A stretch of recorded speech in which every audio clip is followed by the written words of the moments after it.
Hello and welcome to another episode of Honest or Malt with myself, Duncan Donuts, and Two Puds. And this week we've got a special guest, an avid collector of whiskey, a part-time foot model, and also somebody who's willing to challenge our annual winner of Potty Mouth, Annabelle Thomas, to see if she can take the award from her. It's Racheal Vaughan-Jones, Marketing Director of Compass Box. Welcome.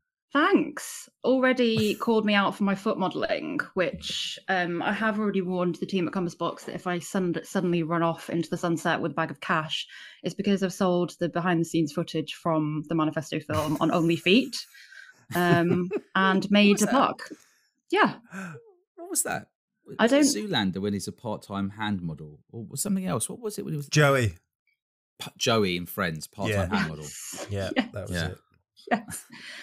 So far, not made any money. It turns out I don't actually have very nice feet, but we just couldn't afford a foot model. So old Jonesy here got roped in to do the honours with the vanilla slices. Yeah, so I think because we were having a bit of a preamble and chat about that, that's your foot featuring in the latest Compass Box ad. Yes, we recorded Manifesto film and it was one of those, I mean, to be honest, everything we do at Compass Box is always slightly bizarre. Like we have a quote book running with all the random shit that gets said because just things are weird, and that's why we love it.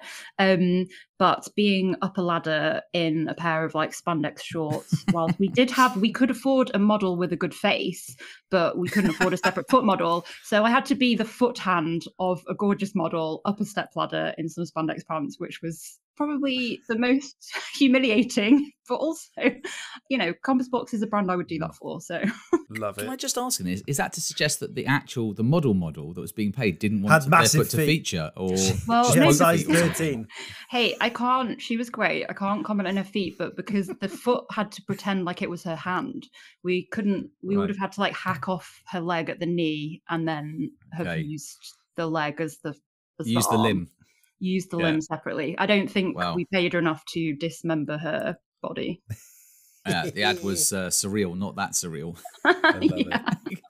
Do a horror version when Halloween comes around. So, Mike, what's the name of the episode today? So we are episode 71, and it's What's in the Box with Compass Box. Nice.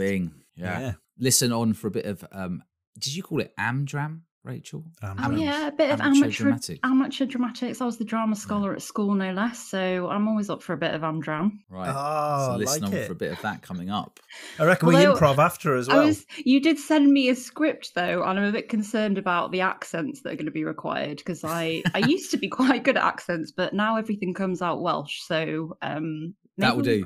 Maybe we could have Welsh. A Welsh Brad Pitt. Yeah. All that's important is that you try an accent. That's all that matters, I think. Great. Mike was telling me, giving me a bit of a run through on his accent earlier. Let me just say, he went, "You have to do a Morgan Freeman accent," and I was like, I knew that was coming. So I went, right, I've got something in my head, but it doesn't even sound like Morgan Freeman when he's playing it. Better. That makes it even better. Yeah. And then what did you say? I sounded like the paedophile from Family Guy. I'm like, brilliant. The old man, but actually when Mike does it was towards that. It's all about the enthusiasm, right? It's the same as karaoke. The people who are best at karaoke are not the best singers. They're the most enthusiastic, generally, who are a bit crap. Possibly have had the most drinks as well. True. Very true. It's a direct correlation between, on the find out fuck around scale with karaoke, to how much you've drunk as to how much you've got. Find out fuck about scale. I love it. All right, so I was going to say, speaking of drinks, yes, very nice. What a segue! Very nice segue. Racheal, what's been in your glass and what's been up your arse? I'm all about transparency, and I am in Cornwall right now, as you guys know. So I am drinking. I've got two. So I'm double fisting at the moment. I've got two drinks. I've got a glass of Cornish white wine from Trevithick Mill, which is a small family-run vineyard that I come to every time I come to Cornwall. It's delicious. Oh, nice. And then I've also got, as we know, I'm not here to do hardcore promo, no self-noms, but I am also drinking a glass of Nectarosity, which is the newest release from Compass Box. From a hefty tumbler as well. I like it. Yeah, huge tumbler, bucket of a tumbler. It is a bucket of a tumbler. So yes, those are what are in my. What about you guys? I am drinking Nectarosity. Oh, guys, on point. And on the other hand, I've got the Crimson casks. Behind me, I've got Orchard House. You've and got an old Orchard House Siler. as well. Oh, yeah. A Siler. So I'm repping. Yeah, Asyla. I am fully repping. The OG Orchard House. There's been quite a few drinks in my glass this week. I probably need a bit of time off if I'm telling the truth, because we went to Milroy's in the week. Oh my days! Was that within the last 7 days? Within the last 7 days. Yeah. How are you feeling about the new layout? I haven't been there since they changed the layout around. It's different. Okay. Different staff, obviously, and I think everyone's just finding their feet. You don't want to go in and go, I may or may not know more than you about whiskey. And you let them advise you, but it was a bit like, have you tasted Lefroy? And I'm like, Okay. back off. I think they did pretty good when they realised that, there was 3 nerds had wandered in off the street. Yeah. I thought they did a really good job, yeah. And have they still got highballs on top? I didn't see that. I don't know. I know they still had the Swiss beer under the counter. My favourite thing was the little cheeky, tankard of... Yeah. I know they've definitely got those over in Dram Bar where Simo went. He's kept that in the new place. What I noticed was, because obviously I think we averaged about 17 to 18 pounds a dram, right? Yeah. Ish. Maybe 20 quid. We did manage to find a 17-year-old the Tube, didn't we? That was very good, I think. That's what I was going to mention. It was a Highland Laird, which I think is a Bartels whiskey bottling. Okay. I'd never even heard of them before, but they look like decent value. 17 years, the Cheek, and what was it, a PX Sherry? I think it was, that sounds about right. Absolutely. Magical. Lovely. How many had you had by that really point, though? Dram. That was very early on. Okay, fine. So it's a relevant that review. Might have been Dram 3, That was maybe. after the pub, after Korean food. So not early on in the night, but early on in the dram section of the dram night. session. Where did you go for Korean food? Was it Tottenham Court Road? We went to the Angel, Sam Smith's, and we literally stumbled across the road into a Korean joint, pretty much. Yeah. Right. Straight opposite the Angel. Really pub. good as well. Really, Barbecue, really Korean good. barbecue. Proper barbecue at your table. Love Korean barbecue. Yeah. Bulgogi. Yes. Yeah, we got a bit of everything, didn't we? It's pretty good. And I think that's 110 quid a bottle, which for 17-year-old Lacheg, that's actually really, really good. Yeah. That's available on Milroy's website. I don't think it's available. I had a quick look on the Bartels and it's not on there. Yeah. So we did loads. Well, I say loads, a fair few drams in there. And we've had blind drams again. Yeah. Which turned out to be 5 blind Racheals, which who's sending you your blind drams? So that is one we do as a group. So sort of just under 30 of us chuck in 35 quid. One person selects 5 drams, basically got £1,000 to spend on bottles. And then we bottle it, ship it out to people. And hands on, isn't it? Do it blind. Hands on. Yeah, it's a lot of work. Do you award trophies for the best, most accurate guesses? No. It's more just like if you do badly, people give you a bit of banter. But other than that, scores are collated from a guy called Brian Malt Musings, who organises the majority of it, who has his own theme song, and he does. Will you give us a rendition? We wrote it for him. Amazing. It's a line in a spreadsheet. It's basically his version of Eye of the Tiger. Yeah. So anyway, this week was 5 Racheals, and I think what I would say to you, Mike, because we didn't get a chance to really talk about it after as much, was I thought one of them was like a Glentockers. One of them seemed really Speyside. Another one seemed like a Bunnahabhain I once had. It was like really oily and woolly and weird. And then it went on to the end where they were very coastal and they felt kind of like Glen Scotia. Right. I got to stop you. Someone's, who was it? Brian has mentioned this on social media. Like, what different Brian? Yeah, cooler Brian. The coolest And he Brian. said, you need to go into this tasting note because you've put a tasting note of woolly. Woolly. So you never had wool in your mouth. I can't say I've ever haven't eaten lived. wool or tasted wool. Wool in the mouth is a bit squeaky. You never got like a bit of wool jumper in your mouth or whatever. Oily and squeaky. But what's the flavour? I haven't been sucking the back of a sheep. Like, I mean, I'm talking about wool. I'm the Welsh one, not you. Wool. People wear woolen clothes, right? I mean, I've got loads of woolen jumpers. Yeah. Or I used to have lots of woolen But is it the smell, the taste? I'm very confused. to it, like... It sounds, the only thing woolly is your explanation of the taste in Very woolly. good, you prepared that, I can tell. No, I didn't. Hey, but before I forget, Racheal, on Milroy's, so we used to talk about what's been up for us, just what's been annoying us in the last week. And in Milroy's, when you're spending that much money, they couldn't even be bothered to push their drop lights back into the ceiling. They're all just wires hanging down. Like, Hey, these things take time. They're obviously on the snagging list. They're probably going through their snagging list as we speak. I feel like it'd take them 5 minutes to do. You mentioned Glentorquers there, though.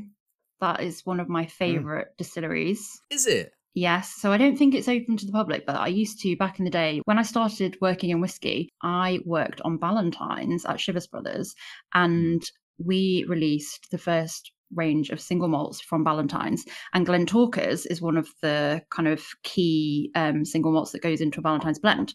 And as a result of that, I got to go to the Glentorquers distillery, one of the last remaining manual distilleries on Speyside.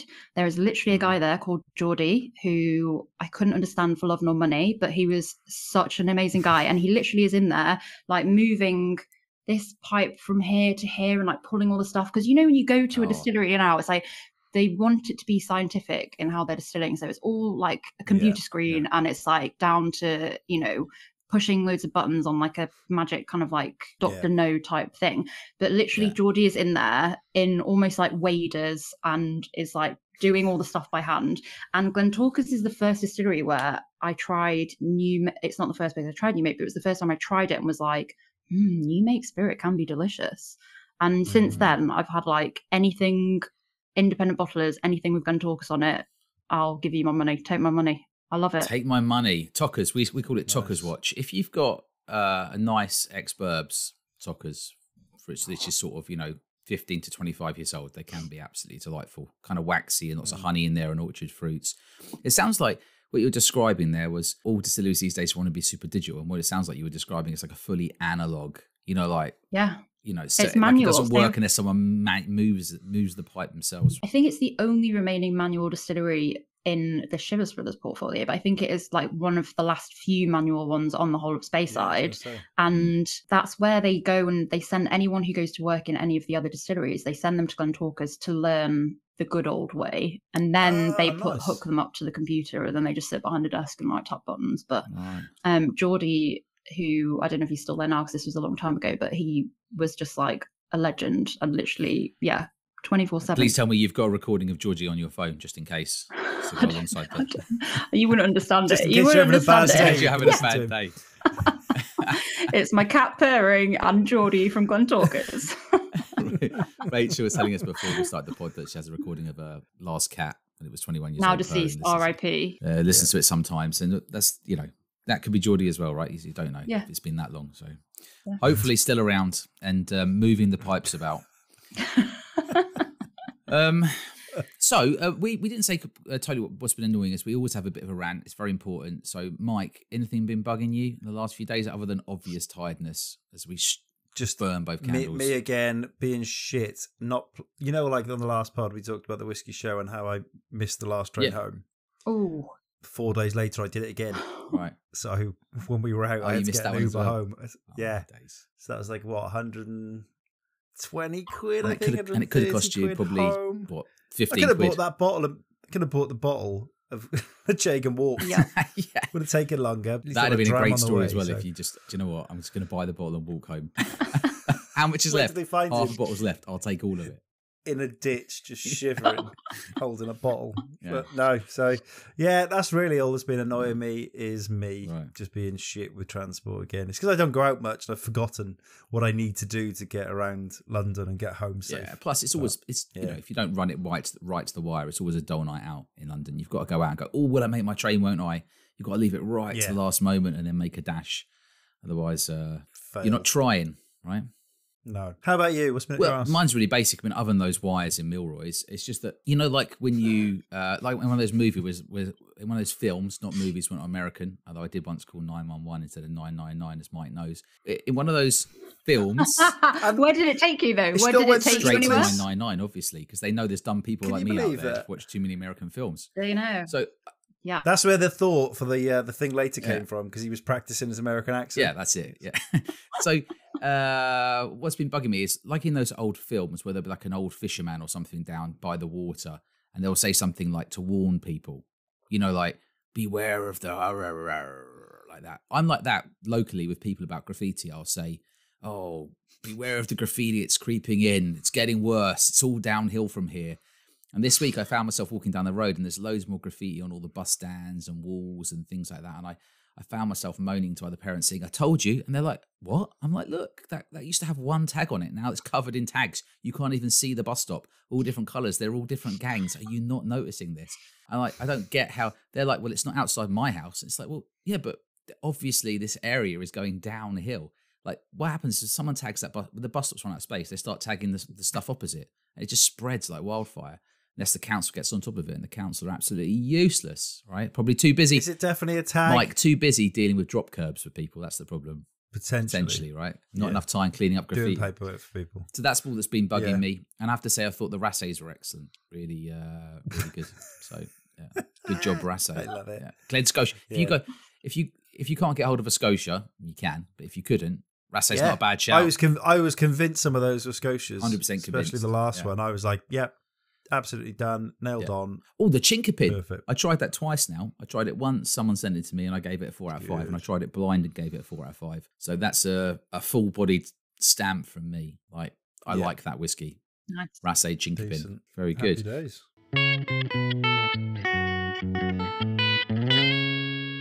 So tell us a bit about this advert, Racheal, that you've made for Compass Box, this crazy ad that we saw and we were like, whoa, that is spectacular and bonkers. Yes, so we're going through a really exciting period of change at Compass Box in that you guys know Compass Box is an amazing brand, but we have always traditionally communicated kind of through individual whiskies rather than as a brand. We're almost operating as like a house of individual brands rather than as Compass Box, branded house. That's very technical marketing lingo for you, I'm sorry.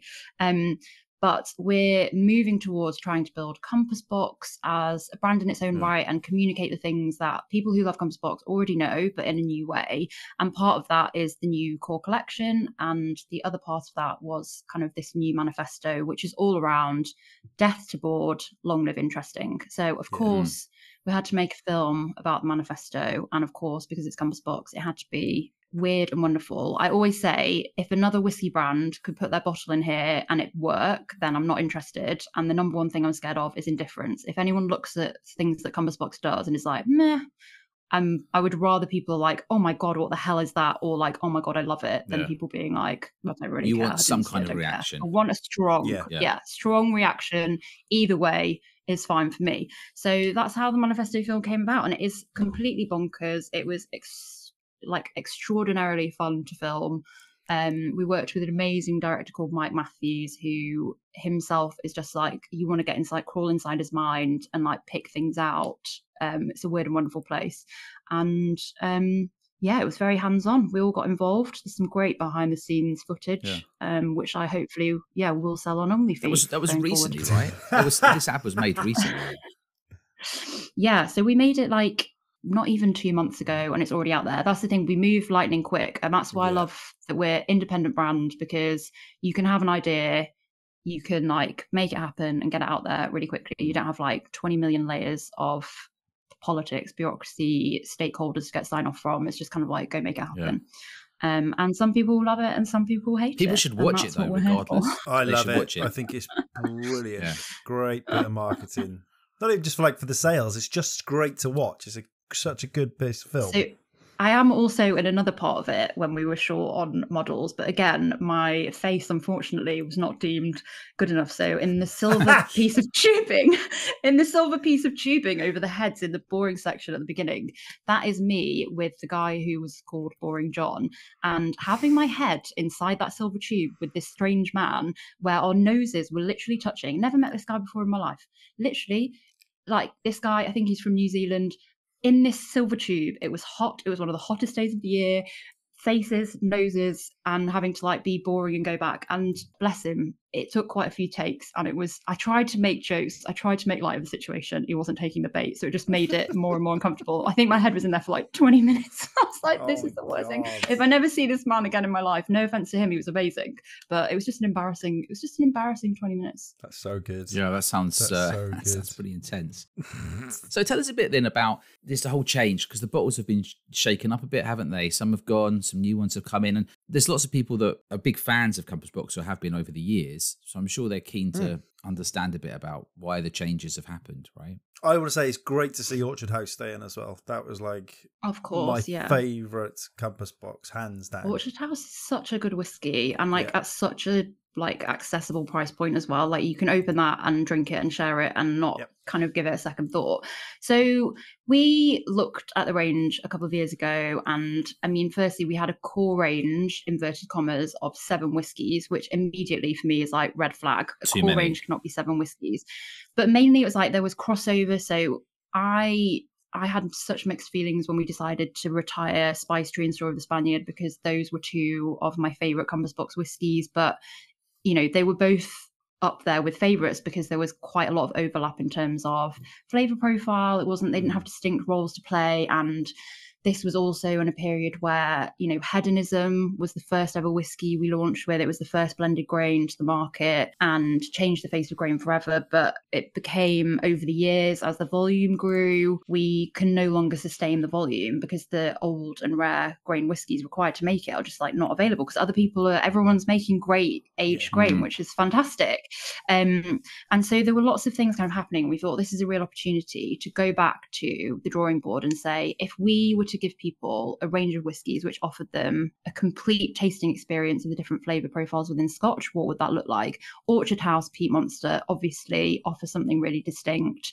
And then Nectarosity and Crimson Casks were the 2 that we brought in. So Crimson Casks, I would say, if you were a fan of Spice Tree or Story of the Spaniard, it's the love child. If those 2 got together and had a groovy night together, like Crimson Casks would be the result. Bit of a corner jacuzzi sesh, and then that's what would come out, right? Definitely. Yeah. The bubbles are bubbling. Things are getting, maybe Wild Wild West is playing in the background. You love a bit of Will Smith. That's the second Will Smith reference tonight. Have you been watching Will Smith movies all weekend or something? I haven't, but I can rap the entirety of Wild Wild West with no lyrics. And I actually, if I do a plank, I rap Wild Wild West from the start in my head, because that's how I know how long I need to do it for. And also I'm focusing on something else. So no, I actually haven't. I should watch that again. I don't know if it would age well, but yes. Yeah. What's your view on Will Smith since he slapped that fella at the Oscars? Was it Chris Rock he slapped? I mean, slapping is never okay, is it? But Chris Rock's got a slappable face. So 50-50 on it, basically. It's never okay. It's never okay. It's never okay. Just such a bizarre moment, wasn't it, really, for any Will Smith fans? Completely weird. And also no one will know like what was going through his mind at that moment. It's just so odd. Like, I think it's one of the oddest things I've ever seen on TV. Like, so strange. Yeah. So it's a bit hard to take Will Smith seriously now, isn't it, really? And he finally broke character, because for like his whole career was saying how he doesn't swear, he doesn't do this, he was Mr. Nice Guy. I'm waiting for Tom Hanks to break character. When Tom Hanks breaks character, that's really it's all good. I won't be able to handle it. I see like all this conspiracy theory stuff about Tom Hanks, and I refuse to believe it, because like my world will be shattered. Don't be a pedo! Come on, please don't be a pedo. You can't believe everything you read on the internet. But I'm just saying, if Tom Hanks ever breaks cover in ruin Toy Story, what a sinister twist. Nicest man in rock, Dave Grohl recently. It's all downhill from here, people. Who's left that's wholesome? Brad Pitt, Morgan Freeman. Morgan Freeman. That's it. Brad Pitt is definitely not wholesome anymore. He's not wholesome. So he's gone. He's gone. Who is wholesome? Who is giving Colin Firth? What's his name? Colin Firth. Colin Firth. Tom Hardy. Tom Hardy has a very hot northern wife. I'm northern, so I appreciate that. But Colin Firth actually likes to get a kebab from my local kebab house. In Cornwall or somewhere else? Not in Cornwall, in London. In West London, there's an amazing, it's like, I mean, it's great after a night out as well, but it's like a daytime kebab. Like you can look at it with your eyes when you're not. I feel like you shouldn't divulge his order. But is he getting the stuff getting scraped off, or is he getting your fresh stuff under the counter? What's he going for? Is he going for your dirty kebab or your minced lamb? Kofta. Yes. Is what I think. Is what I think I saw. And that's my order too. That's what I think. But that's the best thing. You need to get closer next time. Just get over his shoulder. I will get closer. And sniff him. I bet he smells fantastic of like sandalwood.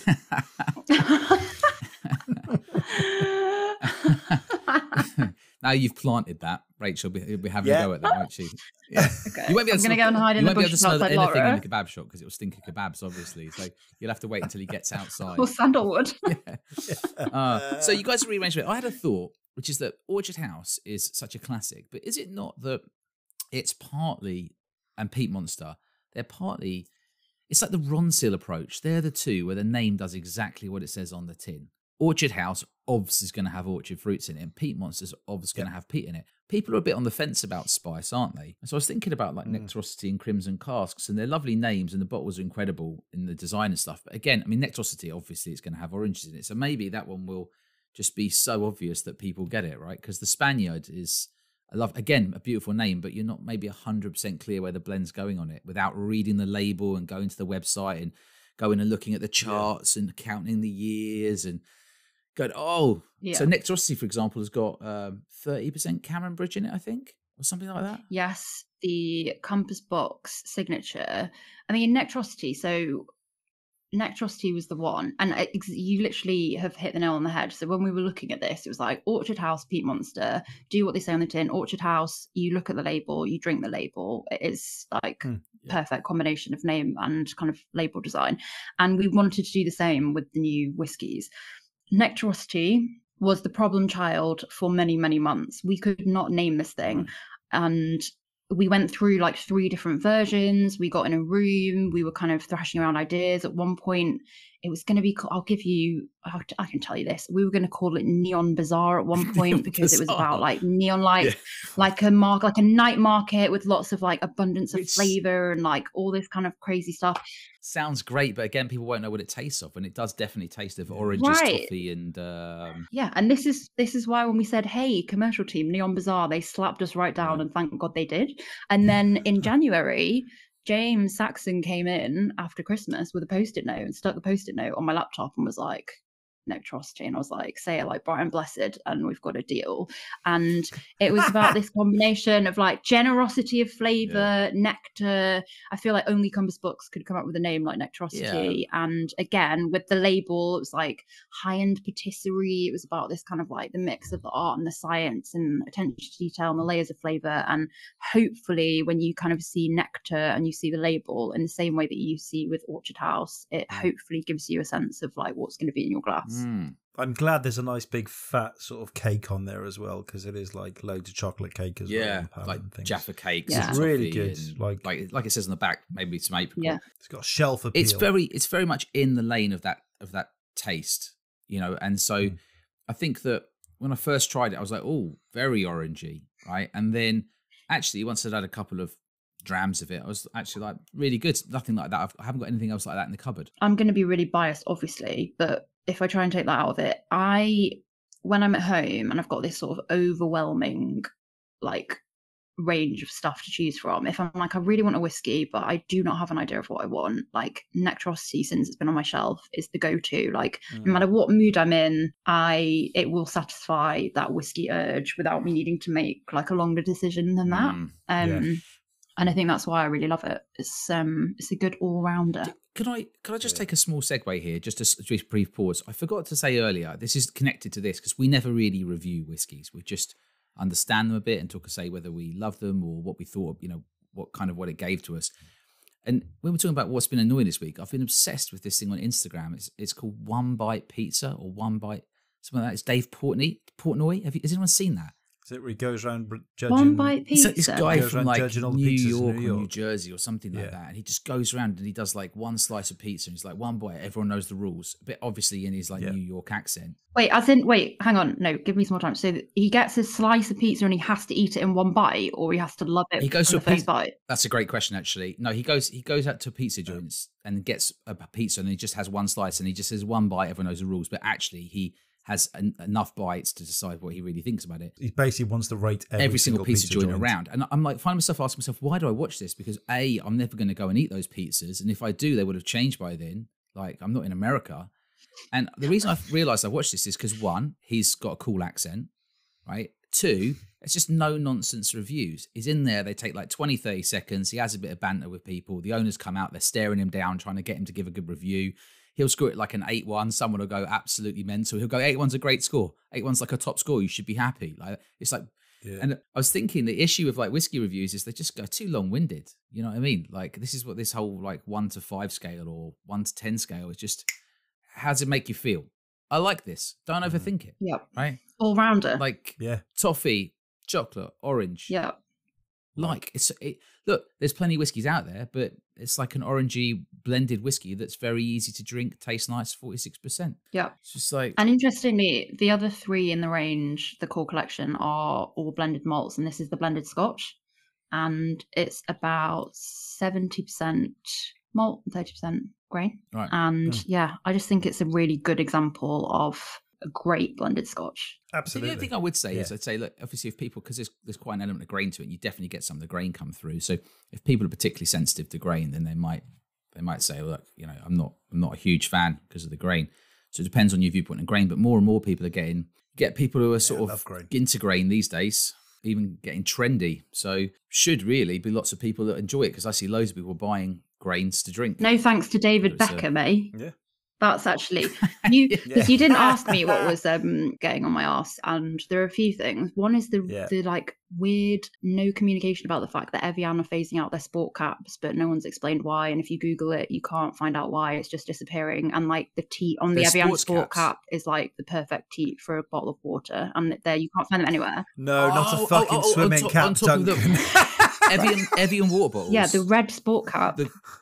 Right, okay. Right. Okay. Anyway. I know which one you mean now. You were going swimming caps in your head. I was thinking, like, what are you talking about? Like, too much Olympics, mate. You're going, why on earth would you buy a cap made by Evian? Who cares, right? But you're right, red sports caps that go on top of bottles. I didn't know they were called sports caps. Yeah, the Evian sports cap. And now that we've gone down this little journey, I can't even remember what I was going to say. What were we saying before this? You went there from David Beckham, Grain, Hay Club, Behave, Grain whiskey, and Compass Box did a lot for making great hedonism, amazing whiskey. But like, there is amazing grain whiskey out there. I love grain whiskey. Girvan, almost produced on an industrial scale, but put in the right cask, left for long enough. Delicious, absolutely incredible.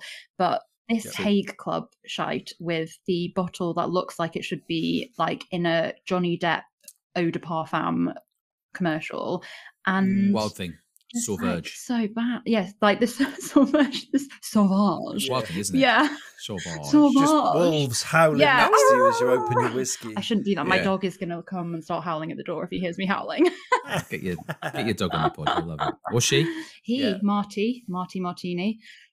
He is a Jackapoo who is half Jack Russell, half Poodle, but he's like 100% Jack personality-wise. But he doesn't molt. My days, that must be one of the liveliest dogs known to man ever. He is. Jesus. And I actually, he's called Marty, and so I will tell people, because one of my favourite drinks is martini, and actually you can make a really good martini with Peat Monster, a Peat Monster martini, and so I'll say like Marty like a martini, and Chris, my husband, will be like, Marty like Marty McFly. But I will tell you the real reason that he is called Marty is because I have a penchant for really crap American pow TV shows, and there is a character in NCIS Los Angeles called Marty Deeks. Wow. And I was like deep in like season 12 when we were getting a dog, and I was like, it's got to be Marty. So he's named after an NCIS Los Angeles. It's not even NCIS, it's NCIS Los Angeles, where LL Cool J played the main character for like 15 seasons. I know what you're talking about now. Fuck, LL Cool J. He's so good in that as well. I'm with you on those kind of sort of rubbishy sort of American crime type. It's so relaxing. I'm into them as well. It's so relaxing because you don't have to follow all the dialogue. And because if you miss a scene and you're making a cup of tea, you can come back. You know what's going on. Exactly, because it's like formulaic. It's like their version of EastEnders. Yeah, formulaic. Yeah, it's like their version of EastEnders. Different crime every single episode, like different same formula. LL Cool J there with his tight shirts, like with the 3 buttons down the front, looking all fly. I can't believe I just said fly. I've never said that in my life, but when LL comes to LL Cool J, yeah. So before I forget, there you mentioned a couple of things. So one, your dog being a bit lively. I'd love to know if he would calm down if you put chamomile tea in his little water tray instead. But two, you mentioned a Peat Monster Martini. People might wonder what the recipe for that is. Yes. Would you like to share? People may wonder what the recipe for that is. And I also wonder what the recipe for that is, because we worked with recently for the new core collection, we worked with Mr. Lion Studio, who are the kind of creative arm of Ryan Chettiawadana, known as Mr. Lion. So we've worked with their team, and Mark Lowe, who's one of their kind of creative leads, came up with this selection of amazing cocktails using the new whiskies. And he came up with 2 versions of a Peat Monster Martini, I think because he knows how much I love a martini. And one of them is he kind of serves it as a Boilermaker. So he serves like a really gorgeous ice cold glass IPA. And then on the side, a Peat Monster Martini, which is obviously has got the kind of lick of like a vermouth, but I think he makes it with like boils down like a Chardonnay, oaked Chardonnay or something. And it is absolutely incredible. That's a hot off the press thing, because we haven't created the content around that yet, but it's amazing. There's something about that ice cold combination of kind of the liquor with a little bit of sweetness, a little bit of like herbaceousness that really makes the Peat Monster sing.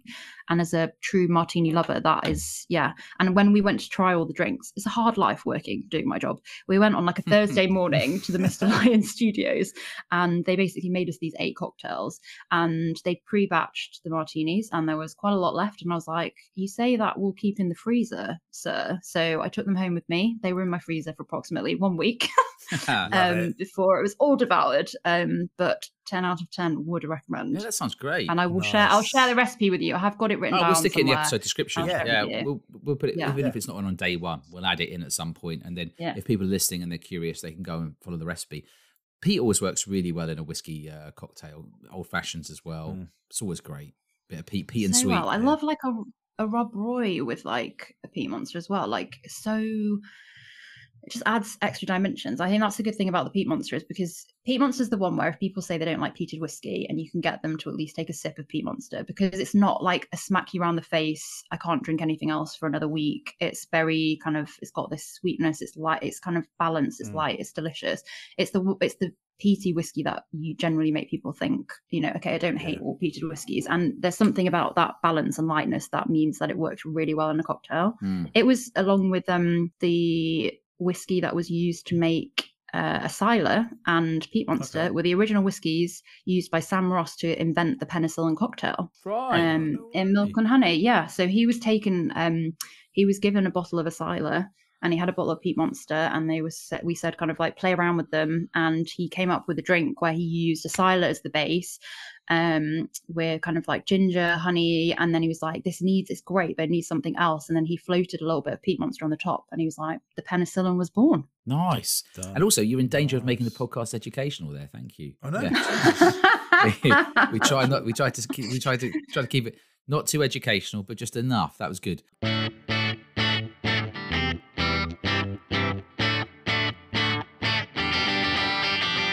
We should have a wee mention of Crimson Casks, because we've got it poured, Mike, haven't we? Right?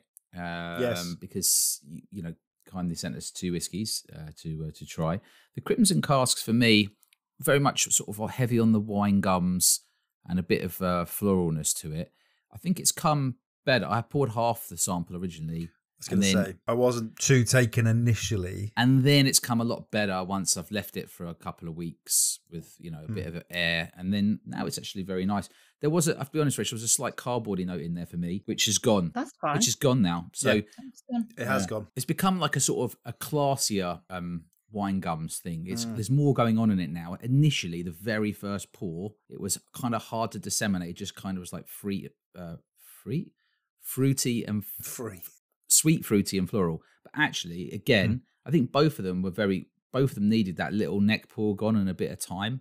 Not long, a couple of weeks. It's really it's the opposite. What you think is tightened up, but it's become sort of actually looser in flavour and all works together and flows a lot better now, just with a bit of half that. It's only a sample bottle, so obviously it's not getting much air, but really has changed over 3 weeks that we've had it open. Completely different whiskey. There's more going underneath now as well, like not just the wine gums and stuff. Now you've got more of the sort of toffee coming through in it. Like and a little bit of, you need that, that little base to it. It's there now, but it wasn't there on the first pour. So I think anyone with a bottle, once they've had the neck pour, will be grand. No, I was just going to say, because I personally, as a drinker, I occasionally will enjoy like a sherry bomb, but with this, obviously it is sherry red wine cask influence, but we didn't ever set out to make a sherry bomb. It was all about every whiskey that we make on Compass Box is very much about balance. And yeah, so I think people who are thinking, we don't add any colouring, we don't chill filter. So when you see crimson cask in the bottle, it, to me, that all that colour is natural, but it's so dark. I feel like if you saw that on the shelf, you might expect kind of like sherry bomb vibes, but actually it's very kind of balanced. It's not a sherry bomb by any. It's not a sherry bomb. No, it's more in the sort of, I think it's more red wine. Got a lot more to offer. What's the official notes for that one then? Well, we don't really believe in official notes. Like we write all of our tasting notes as kind of stories. We talk about the Crimson King, inspired by pagan stories of the Green Man in the forest, about the transformation of. I'm going to stop. I'm going to stop. It's about I'm going to stop before I need to ask you to cut something out. But it's it's about, we genuinely, like, we very much were like, please drink creatively. We don't care how you drink it. I don't care, what you taste is what you taste. And actually, back in my Shiraz Brothers days, I worked really closely with Sandy Hislop. He's the master blender for kind of, I think he's Chivas now as well, since Collins got left and Valentine's and all that. So like big time blender, and he started working. I don't know how this works. I don't know how this is legal, but he started working for Shiraz Brothers when he was like 15 or 16 or something. And he literally, they were like, "You've got talent. Your nose is like amazing. We're going to kind of, apprentice you up and make you." And he was absolutely incredible and such a generous guy.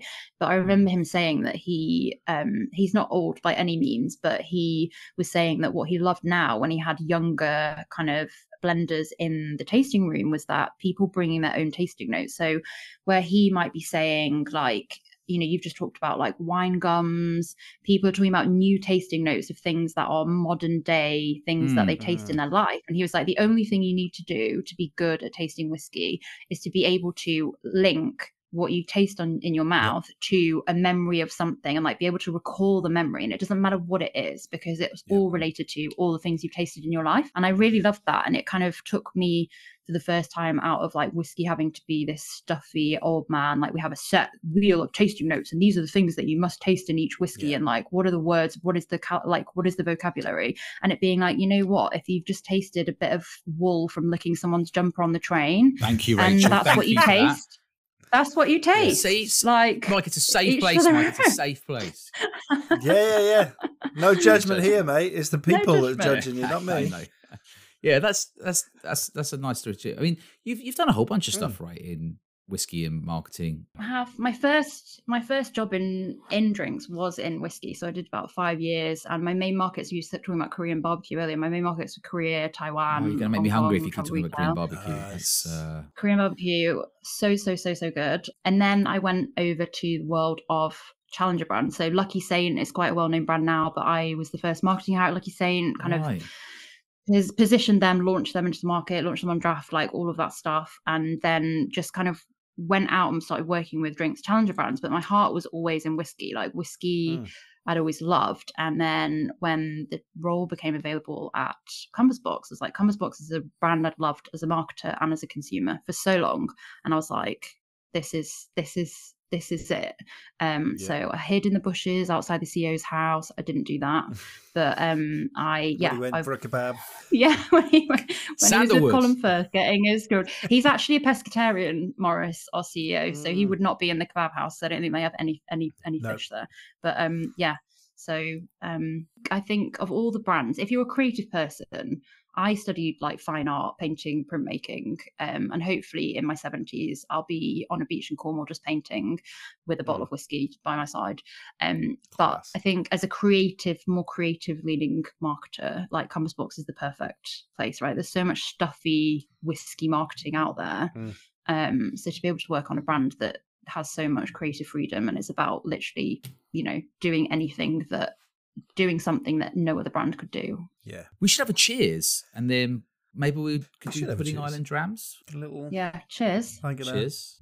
Oh, there is a sound effect. Congratulations on the new range, the new bottles. And, you know, it's one of those, they often stand out in a bar, you know, compass boxes. When you, I guess it's not just about the bars buying them, because I think bars love buying them. It's about getting more people to buy them and have them at home, isn't it? I think, you know. It's true. And also that, you know, one of the reasons, I mean, I think there's a lot of talk in them at the moment. And I know this is probably, if you had lots of whiskey folk on the podcast, what would be getting up their arse would be around like pricing in whiskey and things. Yeah. Prices rising, it's a tough market out there, and when we were releasing this core collection, we really wanted to make the prices like as accessible as we could, knowing what goes into them, obviously. And you know, I hope that, you know, Nectrosity in the UK around recommended retail prices around £55. That for me is like, that's not a save it for best at all. That's kind of open it, share it, enjoy it. Yeah. And that was something that was really important to us. We didn't want things that were just going to sit and kind of get dusty and come out at Christmas. Yeah. Everyone knows you only drink sherry at Christmas. Or sherry bombs, right? Sherry bombs and heavily peated whiskey. That is Christmas done and dusted. Yeah. So, Mike, would you like to take us through Pudding Island Drams? So, Pudding Island Drams, you are being sent away for 30 days to a island of your choice. Could be tropical, could be mountainous, could be whatever you want it to be. Whilst you're there, you get the option of taking one whiskey with you, one album. You get to choose one dessert to have for the entire time.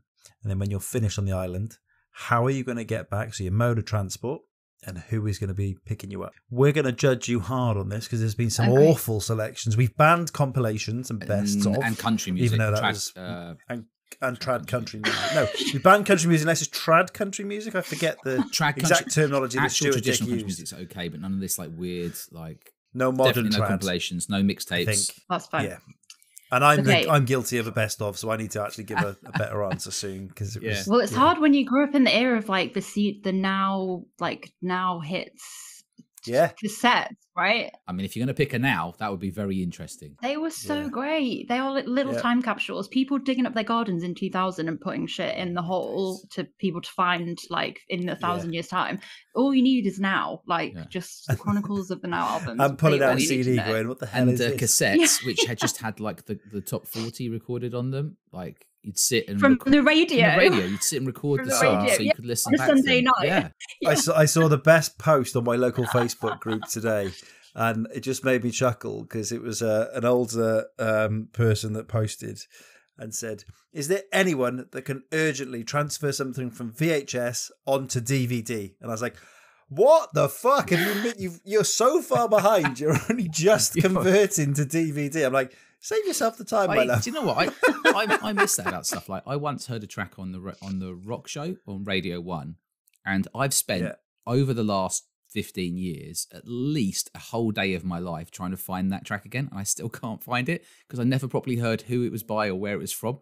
And it's got to the point where in my mind now, you know, like in one of those like crazy films, like when they're like in a war or whatever, and they're like going psychedelic. The song is nothing like what you actually listen to. Because they can't even. I don't even know if it's Tenacious D. It's the best song in the world. It's never the same again. Clues that I had that I thought I remembered. I've gone through all of those to the point where I believe that I didn't remember the clues correctly. Like you need to say it. You need to say this. I don't know who it is though. It was a band from California. Someone might be able to help you. It was a great rock band from California who played a sort of heavy, sort of punk metal type stuff. I just remember thinking, I need that track in my life. That's going to carry me for the next month. And then I couldn't find it. And I've never been able to find it. It is what it is. And Shazam didn't exist then. Anyway, it's a side note. Racheal, where would you like to start today on Pudding Island Drams? I'm in Cornwall right now. We talked about them using the scissors to cut themselves free. So maybe if we push the island away. However, if I could, I don't want to do like a paved paradise and put up a parking lot. But if I could have the beach made with like really nice textured, maybe like sandstone rather than sand, so that you don't get sand in places and it's not really hard to get off the dog and it's not a pain. But the ocean, the clear blue water, Cornish pasties, although I'm not, no, so I don't have access to Cornish pasties. No. But that's what I'd say. Warm, I'm going to say 25 degrees nice all through the 30 days. That's what I want. 25 degrees. Perfect. So I do really like, sea berries. This is a good, I don't know where this has come from in my brain. I've picked something out I've also since you started saying about that rock song, I've got a Gloria Estefan song in my head because I had something similar where for years I was like, is it like, come on, baby, do that song, I know you can't control yourself any longer. That one, right? Where I heard that I heard that once and I was like, I've never heard this song again, and this is such a great song. And then I did hear it, and I think it was a Gloria Estefan song. I don't know. Where are we going? Seabury. So I don't know where this came from, but Cornwall, there's like a bushy, spiky, horrible bush that grows a lot along the coast in Cornwall, and I think it might be poisonous unless you take the berries and like put them in alcohol or something. But you can make really good infused spirits with sea berries from Cornwall. So for example, there's a distillery in Cornwall called Collar Farm Distillery, which 2 great vodkas, Seabury vodka, and they also do a rosemary and bay vodka, which is inspired by roast potatoes, which my friend Hugh came up with. And it's literally, if you make a martini with that, it's like the most savory, like roast potato cold martini. But sea berries. So if I've cut myself free in Cornwall and I've got sea berries in abundance, I feel like I could get some like hammer together, like a copper still. I watch a lot of like Australian Survivor, so I could probably light a fire. Definitely couldn't light a fire, but I like to think I could make a fire because I've watched like several seasons of that. Do I get a flint? Are you going to give me a flint? How many days until I get a flint? Quite a lot. You're just on your Todd for 30 days. Remember, it's not a survival exercise. It's just a bit of me time. So yeah, but I want to make a fire. Do something good while you're there. Yeah, make some sea set the scene. Seabury spirit. Yeah, that's what I'm going to do. With your own copper still. I love it. Yeah, I'm going to cobble one together.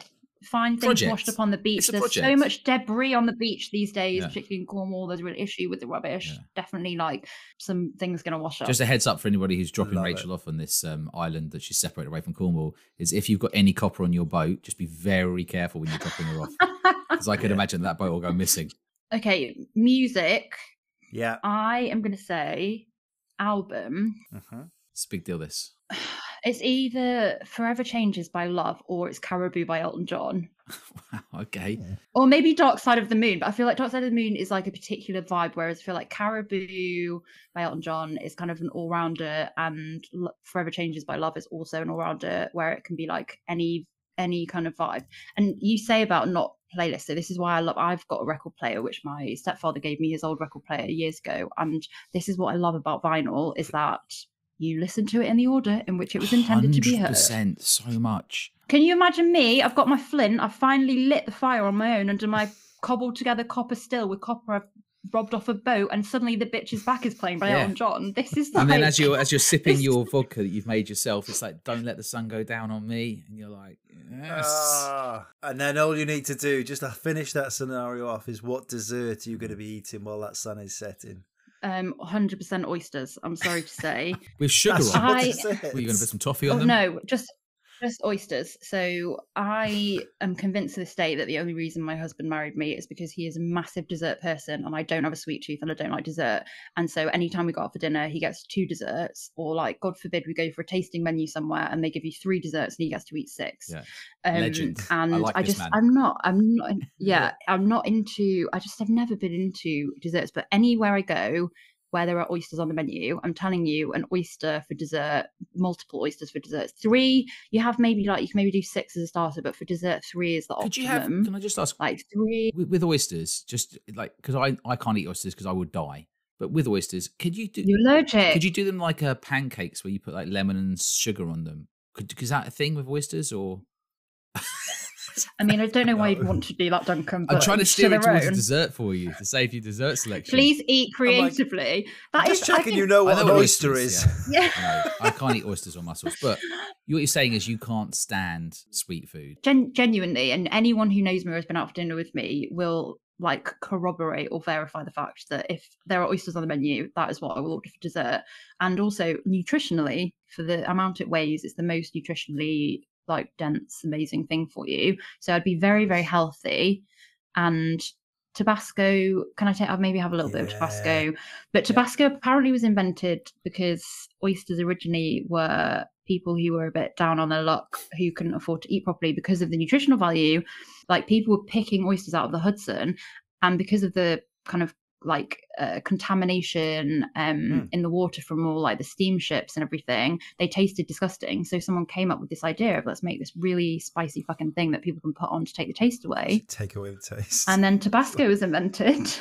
Be like Thames oysters. Like, Thames oysters. Mike gets executive sign off for this stuff. So, Mike, are we going to allow oysters on this? Absolutely. If we are allowed cheese board, we're allowing oysters. Yes, I'm loving that. you're allowed a cheese board. I love So, Racheal, oysters. do you think there's ever been an episode of Criminal Minds around the Hudson? Have they ever pulled a body out of the Hudson on Criminal Minds? Yeah, a boat sank because the copper was gone and someone died. It must have been an with episode dodgy based on the oysters. Hudson. You know, I've actually seen bodies be pulled out of the Thames on more than one occasion, More which than I feel one? is very bad luck. You're not one of those. You're not one of those killers that once- stands to watch when they retrieve the body, are you? You're there at the scene. Like, there's somebody going. So- She's here a lot, isn't she? Plonk, and then just So go, I once had it's there. the CEO of Suntory was coming over to visit us, and the Shivers Brothers office was on the Thames in Hammersmith, right by the river, and like a 5-minute walk down the river was the River Cafe, which is a gorgeous restaurant. And we were taking the Dice Suntory CEO, obviously Japanese culture, there are a lot of like things have to be, there are a few like customs and traditions and ways of doing things which I love that are a bit more formal. And we were walking along the river and it was like gorgeous day, walking them to take them for lunch at the River Cafe, and I looked over and there was a fucking body being pulled out of the river by a police thing, and I was like, oh my god. So basically, don't know what happened, what came over me, but I was like, they were very kind of like disturbed by this, and I was like, oh, they're filming a show, it's fake, don't worry, they're filming. And they were like, where are the cameras? I was like, no, You they tried have to to keep cover the up for cameras it. hidden away. I covered it up, and I don't know whether it was kind of Japanese custom to be polite and be like, oh yes, okay, we understand, we completely believe you, or whether they were just like, this bitch is chatting complete shit. Fucking liar. She's a liar. So, what would your whiskey be? You can have one whiskey for that 30 days. I know anything at all, but it is going to be hedonism, but the original hedonism. Okay. Like, genuinely, the original hedonism, you can get so much out of that. You leave it open, you have a different experience with it every time. It's beautiful. Most people who you meet who love compass books will generally recall the first time that they had hedonism, and genuinely, when we had to take this decision to retire hedonism from a core range whiskey and make it a limited annual release, every single person in the company with our staff allowance spent the remainder of their staff allowance for the year on buying as much hedonism. That tells you how good it was, really, doesn't it? I think I've got an original tucked away in it would be, that would genuinely be, if I could never drink another whiskey again, it would be, I would pick hedonism. So the bit that remains then is who's going to pick you up and how are you going to get home? Okay, so there are two choices here. One is a smart, easy choice, which is Dwayne The Rock Johnson. Man. Or there is a guy called Bernard Gormley. No one said The Rock. I'm just saying it. No one said that. No one said The The Rock so far. Don't let that sway your decision, but no one has said. And he might be one of the most positive people on the planet. And that guy can eat like a plate of sushi quicker than I've seen anyone eat a plate of sushi. Like, can you imagine the motivation? Saying, can you imagine? I know you're going to go explain the other person, but can you imagine the motivational talk you get on the way back? You probably get back and start 17 businesses or something like that. Or he'd probably have you doing like workouts on the boat on the way home. I could be doing my planks to Wild Wild West. Yeah, he would probably join in, knowing him. He probably know. I bet he'd know 100%. all the lyrics. You'd be like, he knows all you'd be the words. singing it to yourself whilst you planked, and he'd be like joining in. Yeah, I could imagine that. Yeah. So who's the other person? Do you say? Bernard Gormley. Okay. Never heard of. Right. So Bernard Gormley is probably not Googleable actually, but so I used to work with an agency and called Nude, and the founder of this agency was Bernard Gormley. And this is a man who is like quite mysterious, but who, when I kind of moved roles and didn't work with them anymore, I always said for my whole life, like, if I ever got like banged up in jail for something like a crime I didn't commit, and I needed someone to come and bail me out. I needed someone to come and bail me out. I would call Bernard Gormley, and he would show up in his red Ferrari wearing his like Air Max trainers, and he would get you, I don't know what he would do, how much he would pay, or like what he would say, but he would get you out of jail. He'd have dirt on somebody. That's what he would do. He'd make a phone call. He's a fixer. Yeah. He's a fixer. Yeah, and if you meet him, he's just like, and he's like a lovely guy, but like there's just something about Bernard where I'd be like, I'll call Bernard Gormley a jam. And I feel like it's been maybe 6, 7, 8 years since I worked with him, but I feel like maybe Bernard would still come and get me out for jam. He's that kind of guy. You've got to make a decision here. You've got to choose between Bernard Gormley and his red Ferrari and his Air Maxes and The Rock on a mode of transport you haven't yet decided. Planking. Because you can't have both. Okay, right? I'm gonna go for safety and potential future fame reasons. I'm gonna say Dwayne The Rock Johnson on like one of those tin speedboats, like the silver bullet tin, like kind of speedboats. He's gonna come. That's literally when you said it. That's what I was picturing. That is so bizarre. And he's like he's in that LL Cool J shirt. Yeah. If he's wearing a shirt. To see a theme here. Exactly. Of course, he's not wearing a shirt. He's in short shorts, flip flops. Oh, you can't go wrong with that, can you? That sounds like a great little Pudding Island Drams jaunt. You haven't talked about your collection. I'm not in front of my collection right now, as you know, because I'm in Cornwall, so I have a very plain thing. What I will say about our collection is that we open everything, and we do not believe in keeping things for best, no matter what it is. My favourite thing, we love hosting, love having people around. Dinner parties are like my preferred way to spend a Saturday, and giving people a glass, giving them free rein to try whatever they want, that's what makes my soul happy. So we don't believe in this. We do have a top shelf, but that's mainly magazines. I mean, it's just fun to make people reach for that stuff. Right? Magazines. Sorry, you left yourself wide open there. It's special bottles that you're allowed to have if you're tall enough. I should clarify. Basically, but yeah, so not everything is opened.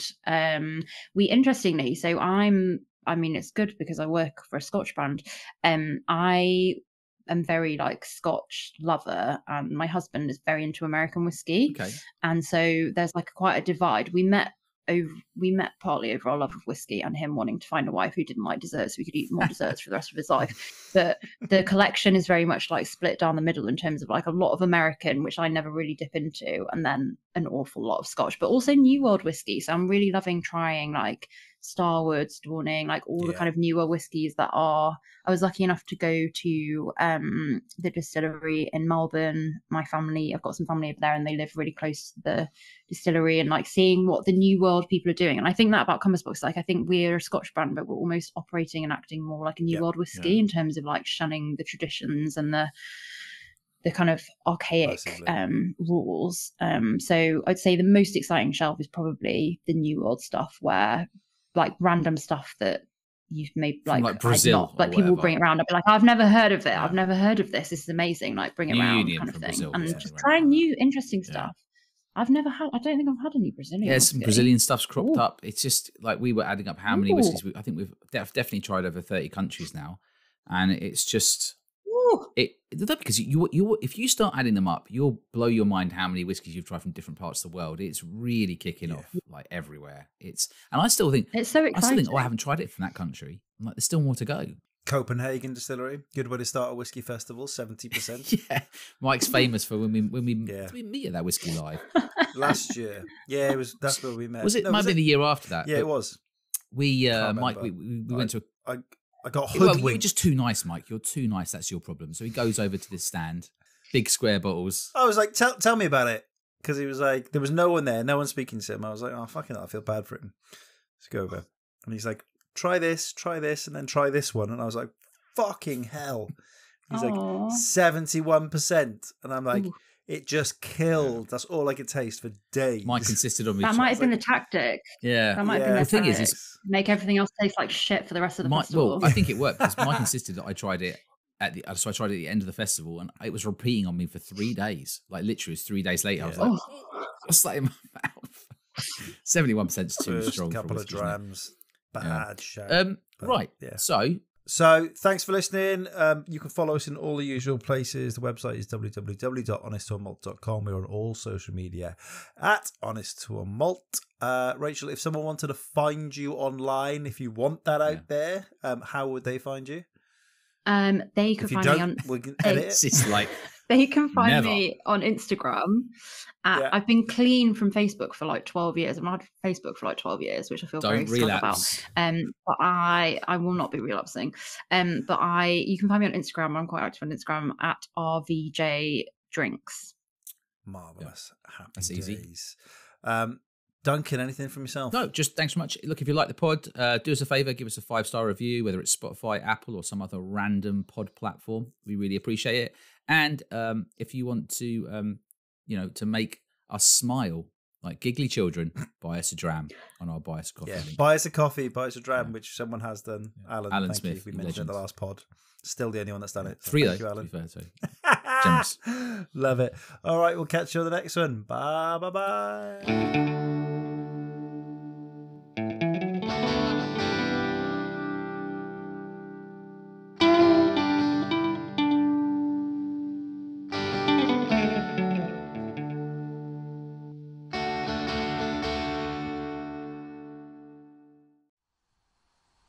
Somerset pulls his switchblade, clicks it open. He cuts across the top of the box, hands shaking, cuts quickly. He pulls the box open, pulls at some bubble wrap inside. There's a whiff of booze. You've made quite a life for yourself, detective. You should be very proud. Shut the fuck up, you piece of schnitzel. Somerset stumbles backwards, away from the open box. He's white as a sheet, eyes filled with numb fear. He looks to Mills, who has his Nerf gun on Doe. California, stay away from here. Stay away from here now. Don't come in here. Whatever it is, stay away. John Doe has the upper hand, Mills. Here he comes. What? I wish I could have lived like you. Shut up, the feck you talking about? Do you hear me, detective? I'm trying to tell you how much I admire you. And your pretty bottles. What? Nectarosity. What you fucking saying? Mills freezes, turns to Doe. Doe smiles. Somerset is close. It's disturbing how easily a member of the press can purchase information from folks at independent bottlers. Somerset starts running towards Mills. Throw your Nerf blaster down! I visited your home this morning, after you'd left. Mills is filled with an aching terror. I tried to play drams with friends.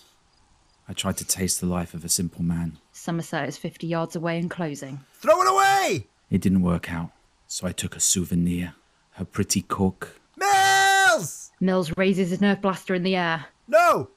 No! Give me the Nerf blaster! What's going on over there? Somerset throws his own blaster away. Put the Nerf blaster down! Show me the box. What's in the box? Because I envy your whiskey life. Put the Nerf blaster down, David! It seems that envy is my sin. What's in the box? What's in the fucking box? I just told you. You lied. You're a fucking liar. Shut up. It's what he wants. He wants you to shoot him. No, you tell me that's not true. It's not true. Become vengeance, David. She's all right. You tell me. Become wrath. Tell me she's all right. If you shoot a suspect, David. No. She begged for her cork, detective. She begged for her cork and for the life of the liquid inside her. Somerset slaps John Doe across the face. Shut up! Mill's face fills with confusion, then a wave of horror. Doe's eyes register shock. He didn't know. Mills raises and lowers the Nerf blaster a few times, sobbing. Give me the blaster, David. Mills turns the gun on John Doe. David, if you blast him, he will win. Oh God! Oh God! An image of Nectarosity flashes briefly across the scene. John Doe closes his eyes. Mills pulls the trigger once and then empties his Nerf darts on the body.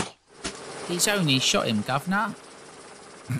We observe the two men through binoculars in the helicopter. Binoculars.